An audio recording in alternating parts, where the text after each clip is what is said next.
Hello everyone, and welcome to the final video in the Homestead series. In today's video, we're going to be doing the landscaping around the house. So this is the final piece of the home. And most of the landscaping around this house will be grass. So for the very first time, I am using a static grass applicator.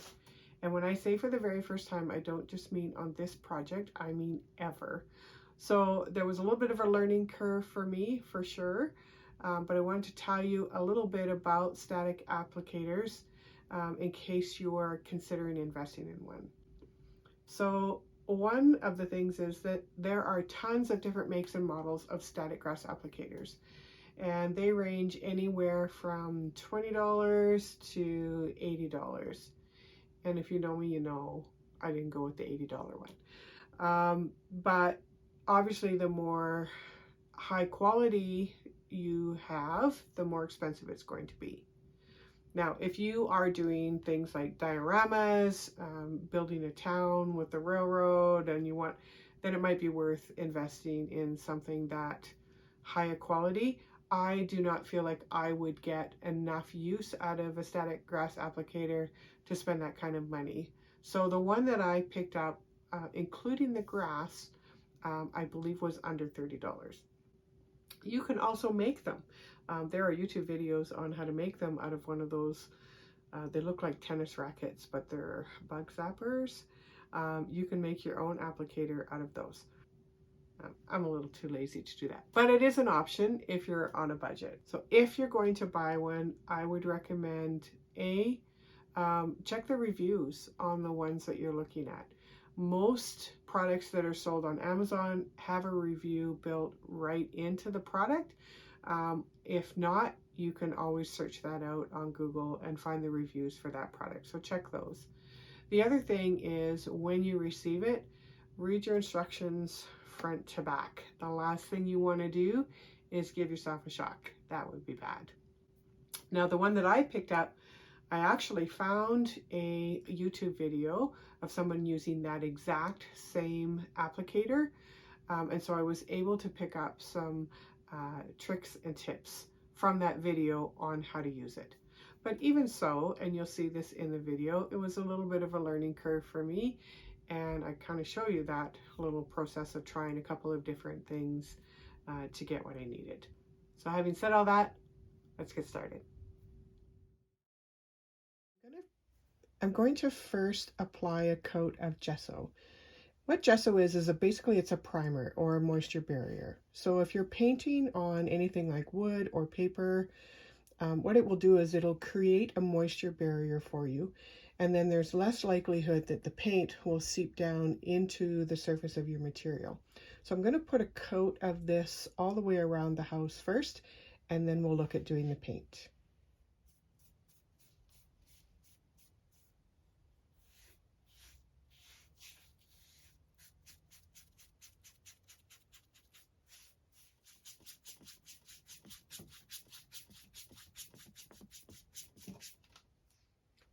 Now that the gesso is dry, I'm going to start laying down a coat of the base paint. So I've actually mixed my own color, and it was interesting because I was looking at all of these browns because I was thinking dirt is brown, right? And I have many different shades of brown, and in looking at them, couldn't decide which one would be the best. None of them really looked right, whether it was a dark brown or a light brown, or it didn't matter. None of them looked right. So then I thought, well, I'm just going to go outside and have a look. So I out into my yard. I have a patch in my yard that gets almost no sun, and it's been very dry this spring here. And so I had a look at the dirt that was showing through where the grass was kind of patchy, and realized that it isn't brown at all. That dried up and very settled dirt was actually more of a gray color than it was a brown color. And it did have a tint of brown in it. It wasn't completely gray, but more gray than brown for sure. And so I've just mixed my own color. I just started with a base gray and added a little bit of brown into it until I thought it gave me the right shade. So I'm going to go ahead. It'll probably take 2 coats, but I'm going to go in and I'm going to paint the whole surface this grayish color. And then when we put our grass on top of it, there will be parts of it, of course, that will show through, and that will be the color that it'll be.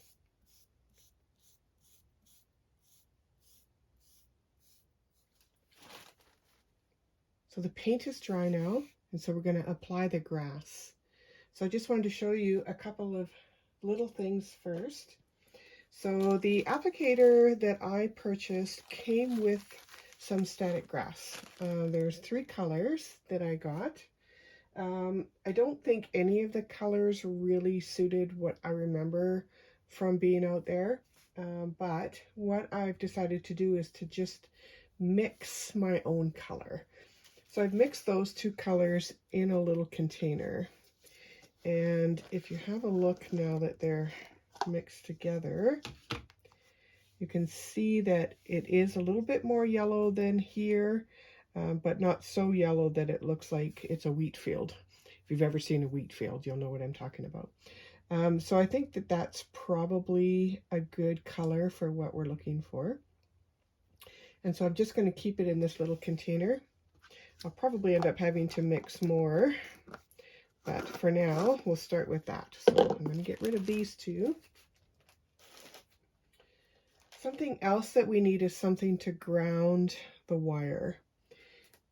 Now, in the demos that I've watched for this particular project, they've just clipped it onto, they're just using like cardstock or maybe chipboard, and they're just clipping the ground wire to that. Obviously, I can't do that with this thick of a wood. So I'm going to be using this little pin. This is a greenery pin. It's used for flowers, but if you have a T-pin, or even probably just a stick pin would probably work. But if you have something a little heavier than a standard sewing pin, I would go with that. So I'm just going to take this and I'm going to insert it into the actual piece of base that I have.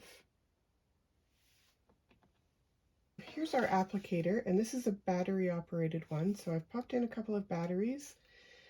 I'm going to put my static grass in this tube, and you'll see that there is on this wire, this is the positive wire, this comes up high enough or level enough that this copper piece of wire should always be touching the metal grate on your applicator.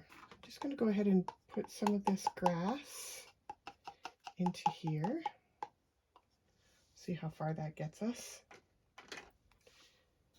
Pop our lid back on. So I'm just going to use some multi-purpose white glue.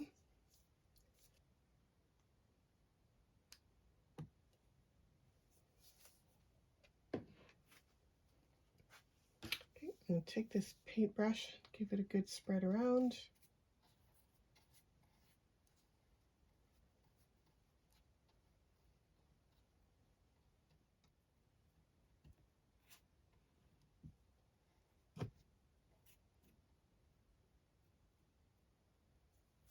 We're going to take our ground wire, which is at the end of this clip, and we'll attach it here to this wire.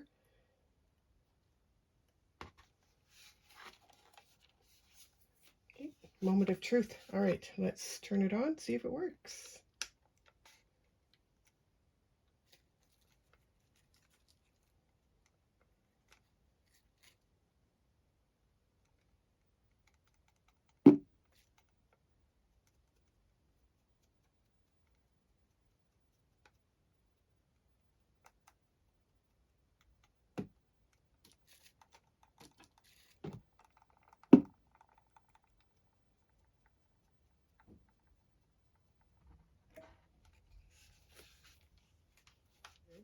So this time I'm going to try putting my glue down and have the grounding wire right in the glue. In the tutorial for this particular static grass applicator, it didn't say to do that.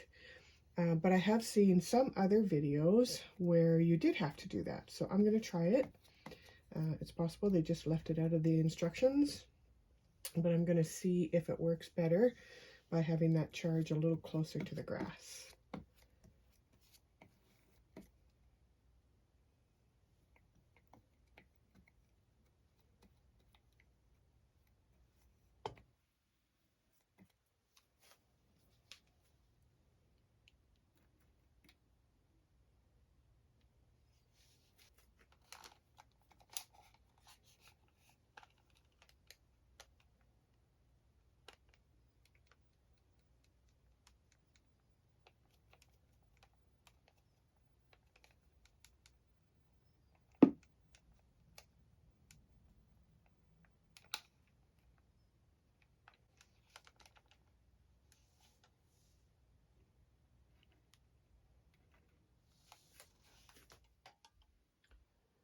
So the consensus is it really didn't seem to make much of a difference. It's about the same height regardless. And so I'm just going to carry on and finish this little section, and then we'll let it all dry together. So moving over to this section, I'm going to leave a path here that has no grass. If you have ever walked across a piece of your lawn consistently, like my mailman used to do to get to my neighbor, you'll know that eventually that dirt gets packed down so tight that grass doesn't grow. And so coming out of the house, that path, and I remember there being a dirt trail down towards the barn. So I'm going to leave that part just dirt. I'm probably going to add some texture to it with maybe some sand or something, just to give it more of a dirt texture, but I'm not going to put any grass in that area.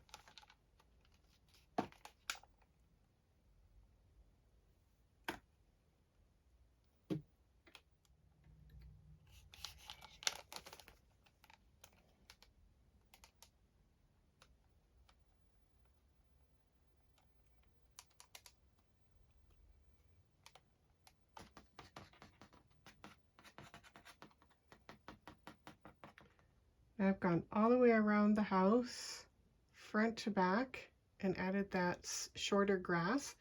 But I do want to add a little bit of dimension here, so I'm going to try and make some longer grass, just little tufts that I can kind of tuck around, mostly up against the base of the house or the foundation of the house, and maybe around this little piece that stands out, just to give it a more natural look if I can. So let's have a look at how we can get that done next.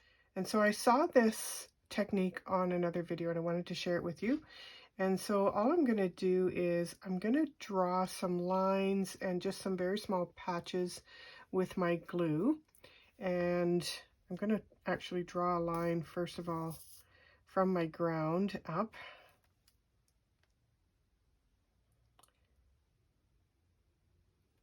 And then I'm just going to draw some lines.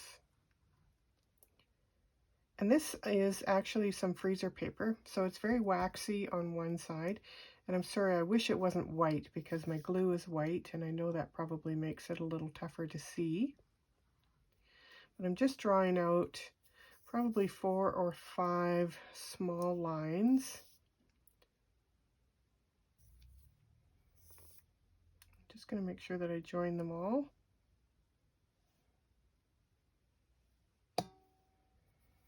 Just going to take one and just spread it out just a little bit on one of them, just to make it a little bit thicker.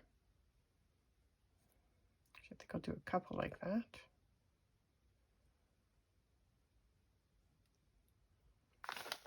So I picked up this 7mm static grass today, and I put some in my static grass applicator. So I'm just going to ground it first of all onto my pin. And then we'll give it a charge and we'll see if maybe I can just get some lines of grass.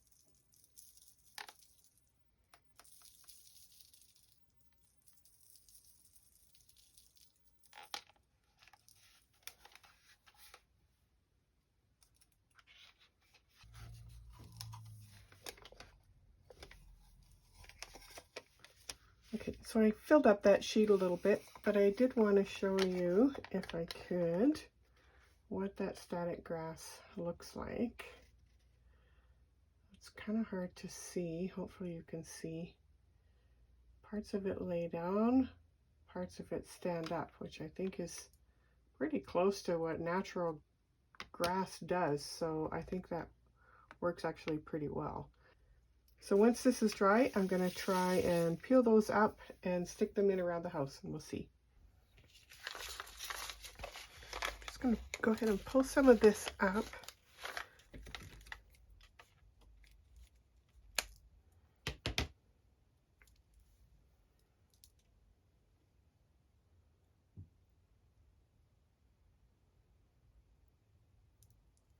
Okay, so I'm going to take that over to the house and lay a little piece along the edge of the base of the house and see how it looks.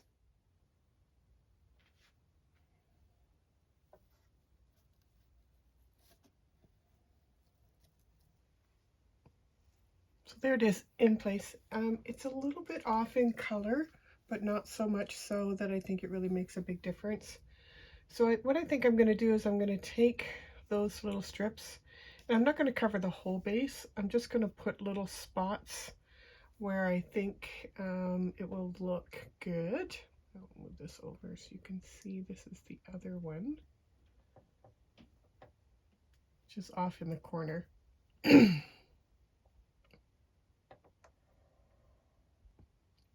And then I think I'm just going to tack it down with a little bit of glue just to make sure it doesn't pop up or show more gaps. And I think I'm going to do that in various spots around the house. And then I think the grass will be completed. So let's glue that into place.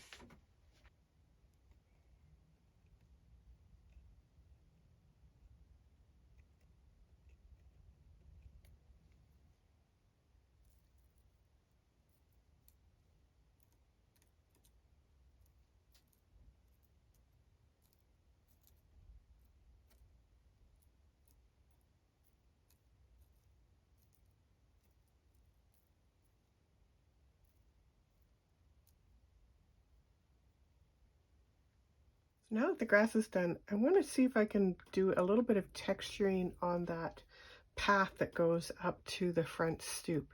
So right now it's just painted this brownish gray color, and it's very flat, and I feel like it doesn't quite look like a dirty path would look. So I'm just going to add, I've taken some of that paint and I'm going to add just a little bit of sanding sugar to it. The sanding sugar is quite sparkly. However, I feel like once it's mixed into the paint, that shouldn't be an issue. So I'm going to give that a little bit of a stir. And I'm just going to do a sample on a piece of paper. Oh, I think I need maybe a little bit more.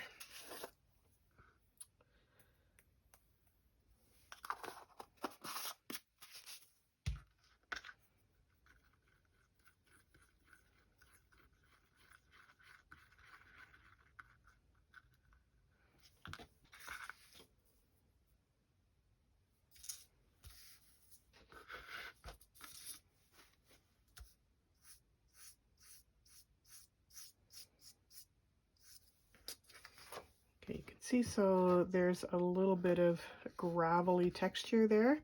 So I think that'll work better than what I have. So I'm going to go ahead and repaint that path with this paint, and hopefully it'll look a little bit more textured.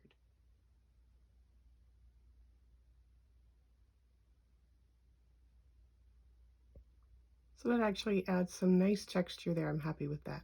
And lastly, I'm going to add just a couple little Fieldstones on up against the house. So I just found these little pebbles in the back alley.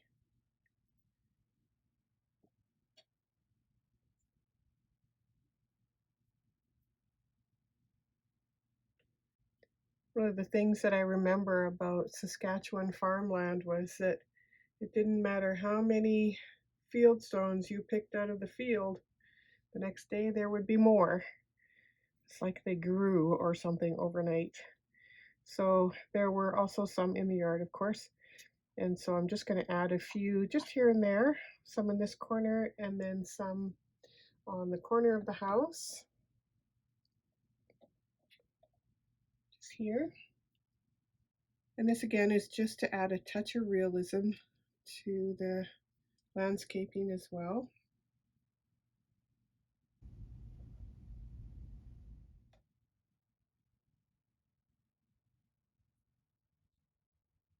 And then just a couple here off of the front step.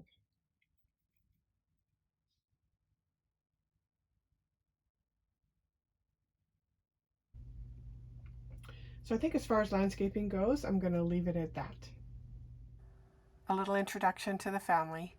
This is Trixie, the best mouser ever, and of course my grandmother, Katie, her son, Alec, and of course the family dog, Scotty. If you're still with me, I just have a couple final thoughts about the Homestead House project. So if you've been following along, you know how important my grandmother was to me, and how much I respected my uncle for stepping in and taking care of my grandma after my grandpa passed away. This really has been the greatest labor of love, building this house. And I made the decision to do this house because I wanted to keep a piece of that history with me. And in all honesty, as I was getting older, the memories were starting to fade. And so I thought by building this house, I would hopefully be able to hold on to those memories a little bit longer. What I didn't realize was going to happen was, as I went through the process of building the house and building the furniture inside, it actually prompted more memories than I had when I started. So that was such a great serendipity to me, to be able to remember even more about that time, which, was over 50 years ago. The other serendipity that I received from building this house, which I did not expect, was you. Throughout the course of these last 30 odd videos, I have received some of the kindest, most supportive, most generous comments on my videos that, I expected comments. I really did. I didn't know if they'd be good or bad, but I expected comments. But I did not expect the kindness that I've been shown as a content creator. And I think if you are a creator, you kind of prepare yourself for the internet trolls. And I'm happy to say I have not yet experienced one. I'm sure my time is coming. But as of now, it's been nothing but positive. And there's a few people who have subscribed to the channel who came from the same kind of life as this house. They either grew up on a farm, or their parents were homesteaders, or their grandparents were homesteaders. And so as they've been following along on the channel, they've been able to take their own walks down their own memory lane. And then they've been kind enough to share some of those memories and experiences with me here in the comments. And I cannot stress enough how grateful I am for those comments.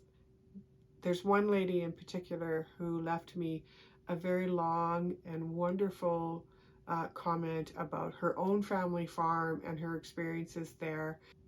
And I really felt that in some way I touched her with these videos. And I had said to my daughter afterwards, because I read her the comment, I said, if I never make a nickel from this YouTube channel, this is what it's all about. This being able to connect with people and to share experiences, that's what's important. And so I have just been so blessed by having such a great group of subscribers. And I just wanted to take a moment and just say thank you from the bottom of my heart for hanging in there with me, for watching the videos, for commenting, for liking, all of that. I am just so incredibly grateful. Okay, so what's next? I'm going to take, first of all, I'm going to take a couple of weeks off before I start my new project. I have some things that I need to work out. I'm coming to the US on a shopping trip this coming up weekend to pick up materials that I just simply can't buy here in Canada. So that shopping trip is going to answer a lot of the questions that I have about the next project. All I can tell you at this point is that the next build is going to be far more modern than the Homestead house. I'm actually going to be building my dream house. It's a house I may never get in real life, but I want to make it in miniature anyway. And so it's definitely of this decade.